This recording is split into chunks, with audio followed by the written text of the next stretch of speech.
Chapitre 4. La prière. La prière fut prescrite au-delà du 7e ciel, sans intermédiaire, au prophète, paix et bénédiction de Dieu sur lui, alors que toutes les autres prescriptions ont été établies sur terre par l'intermédiaire de l'ange Gabriel. Dieu éleva le messager, paix et bénédiction de Dieu sur lui, au-delà des 7 cieux pour la lui prescrire directement. C'est pourquoi la prière peut élever l'âme du croyant lorsqu'elle est accomplie avec conscience et profondeur. Elle est la clé du paradis. La meilleure action que le croyant peut accomplir est l'acte qui déterminera son destin lors du jugement dernier. Aussi faut-il comprendre son sens pour éviter d'en faire un acte mécanique dans une société aussi agitée que la nôtre.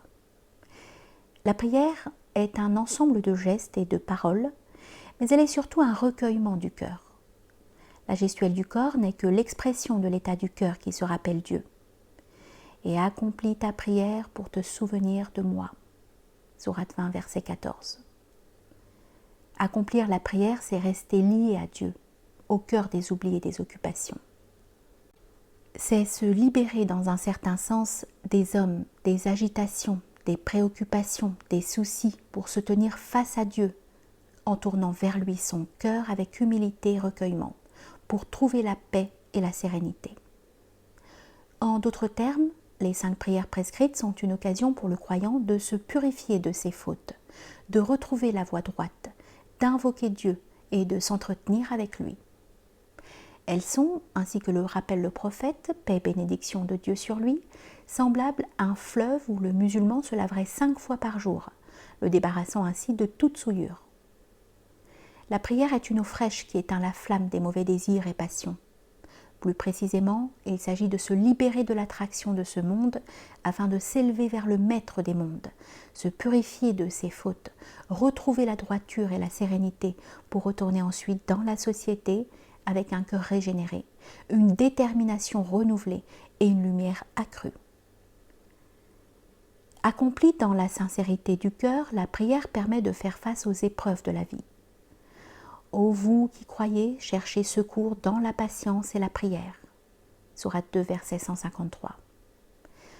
Le croyant, durant la prière, fait part de ses fragilités, de ses faiblesses à son Seigneur, auprès de qui il va retrouver espoir, confiance et paix intérieure. Elle éloigne des mauvaises actions et accomplit la prière. La prière éloigne de la turpitude et des actions blâmables. Sourate 29, verset 45. La prière a donc pour objectif de consolider les vertus du croyant en l'éloignant du vice, de la tromperie et de toutes les autres turpitudes.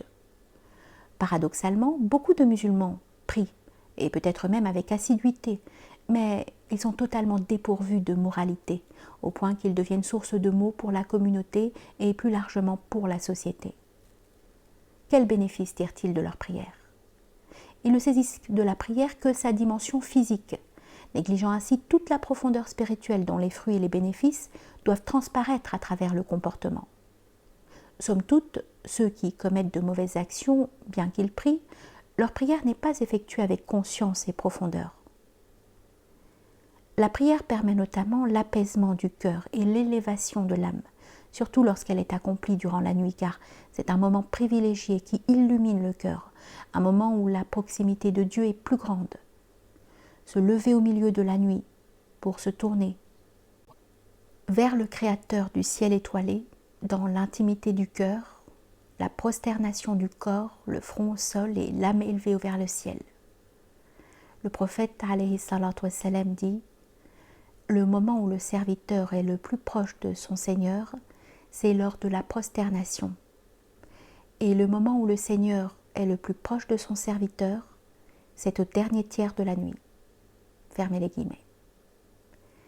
Durant la prosternation, c'est le serviteur qui devient plus proche du Seigneur, alors qu'au dernier tiers de la nuit, c'est le Seigneur qui se rapproche du serviteur.